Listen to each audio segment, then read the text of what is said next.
And welcome in everybody to another episode of Fantasy Fridays here with the High Low Sports Podcast. Today we're going to be looking at fantasy players you should be trying to trade for right now while their value is a little bit lower. The person who drafted them might have been expecting big things. They haven't quite lived up to those expectations, and they're probably getting fed up and just looking to offload them and just basically trying to shake things up. Maybe they're like 1-2 or 0-3. So these are players that more or less have been the cause of that. So they're trying to trade them. But you could be the one to reap the benefits because it is just a matter of time before they start to boom.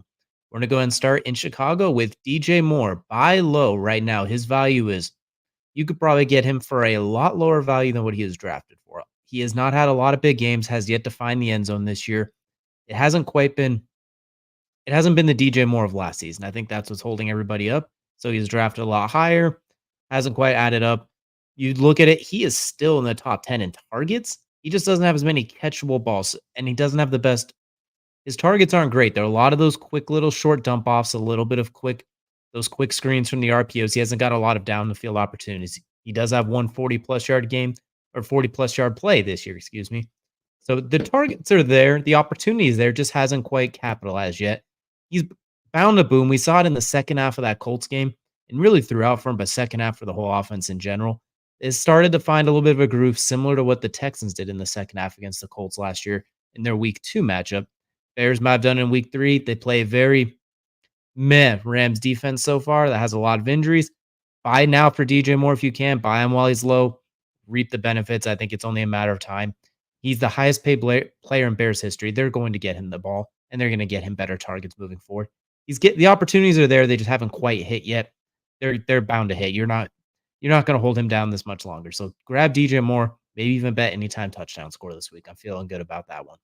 Next up, we're going to the Big Apple with Garrett Wilson.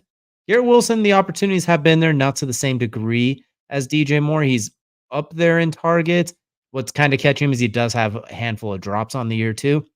We saw it. He also has a murderer's row of defenses he's going against, especially a corner, between playing the 49ers defense early with Ward, having to deal with the Titans with L'Jarius Sneed. Just got done with Christian Gonzalez, has Patrick Surtain coming up. I'll have Christian Gonzalez again. Like, it doesn't get easy for Garrett Wilson. However, I do think there's a lot of air yard opportunities there. He hasn't had as many catchable balls, I think, as Aaron Rodgers has come out of the offseason of not really participating much in those mini camps and coming off the surgery. He's getting the timing down with Garrett Wilson, who honestly, if Garrett Wilson just got rid of those sleeves, he'd probably get 150 yards that first game back regardless. But that's another story. Look to buy Garrett Wilson. Very low value. He was probably around an ADP second round pick for most leagues, which means whoever took him in the second round is absolutely losing their mind. His high is like 14 points on the season in a PPR league. And that was against the Patriots when he had that touchdown. And we remember in that game, Aaron Rodgers missed him on a 40-yard touchdown on a free play. So there are plenty of opportunities there. It's not that he's underproducing necessarily. There's just isn't an opportunities haven't hit yet. So Garrett Wilson, buy low. He's bound to boom. It might not be right away. As we mentioned, Patrick Surtain coming up.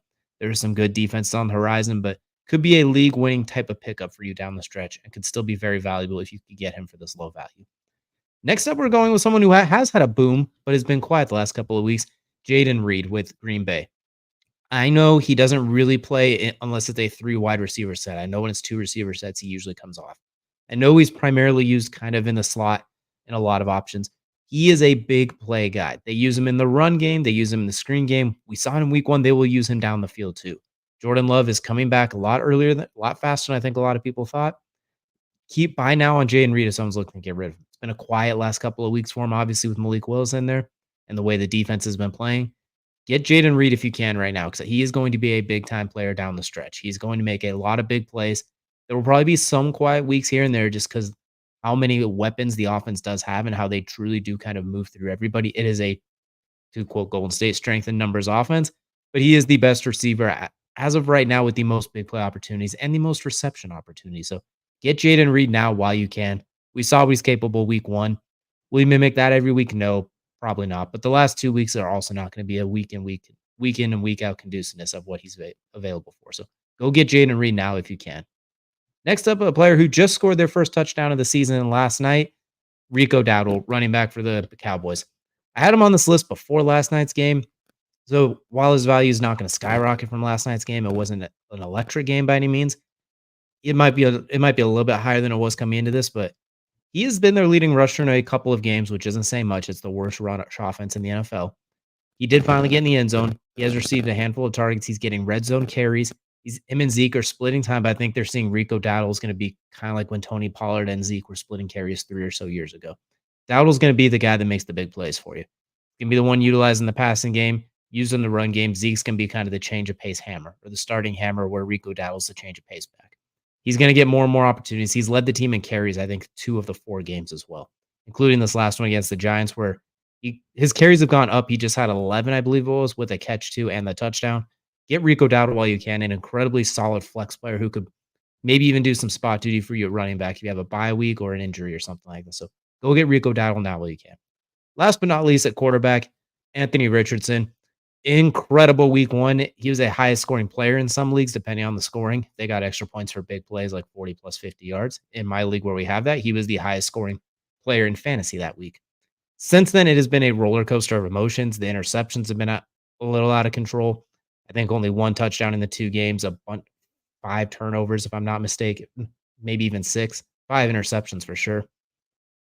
The offense is going to run through Jonathan Taylor, and I think we'll see that moving forward. The rushing potential is still there with Anthony Richardson, especially in the red zone. You're still going to get opportunities for those big plays.